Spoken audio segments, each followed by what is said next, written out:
मुकेश अंबानी हवा से पैसे बना रहे हैं आजकल, क्योंकि पैसा सिर्फ क्रिप्टो या स्टॉक में नहीं है, हवा में भी है। आप मुझसे पूछोगे कैसे, मैं बोलूंगी कार्बन क्रेडिट्स, जो कि आपने सुना होगा।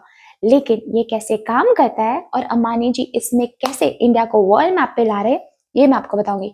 और रिलायंस का नया वंतारा प्रोजेक्ट ये गेम कैसे चेंज कर रहा है। देखो, कार्बन क्रेडिट्स ना बेसिकली एक ऐसा इको करेंसी है जहां हर टन कार्बन डाइऑक्साइड को कम करने पर कंपनीज को एक क्रेडिट मिलता है। 2023 में यूरोप में 1 टन कार्बन क्रेडिट एमिट करने का सिंगल परमिट 6,600 रुपए पे ट्रेड हो रहा था, और 2030 तक global carbon credit market 2.7 trillion dollars का हो जाएगा, मतलब 220 लाख करोड़ क्रॉस कर जाएगा।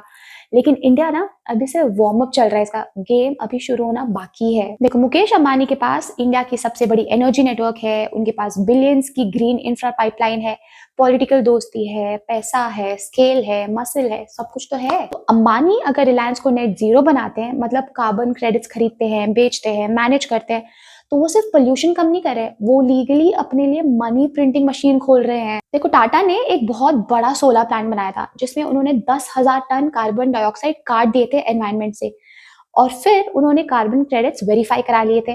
ये क्रेडिट्स फिर उन्होंने जर्मनी की एक स्टील मेकर को बेच दिए थे, जो कि ईओ के टारगेट्स मीट नहीं कर पा रहा था।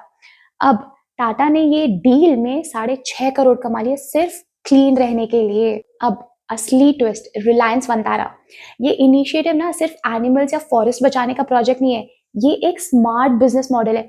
क्योंकि जब फॉरेस्ट बचते हैं, ट्रीज लगते हैं, वाइल्ड लाइफ प्रिजर्व होती है, तो हर टन कार्बन डाइऑक्साइड जो एटमॉस्फेयर में नहीं गया, वो एक क्रेडिट बन जाता है। और वंतारा की हेल्प से रिलायंस जैसे कंपनीज ग्लोबल बायर्स को सेल कर सकते हैं ये क्रेडिट्स।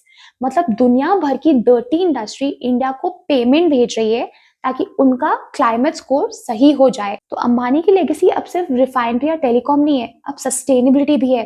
वंतारा जैसे प्रोजेक्ट्स ना रिलायंस को ग्रीन इमेज देते हैं, ईएसजी इन्वेस्टर्स अट्रैक्ट करते हैं, और कंट्री को कार्बन सुपर पावर बना देते हैं। आज दुनिया भर में ना ये मार्केट इतना बूम हो रहा है, 2025 में इनकी डिमांड इतनी ज्यादा बढ़ गई है हाई क्वालिटी क्रेडिट्स की, कि ऑलमोस्ट शॉर्टेज हो गई है, और प्राइस ऊपर जाता जा रहा है।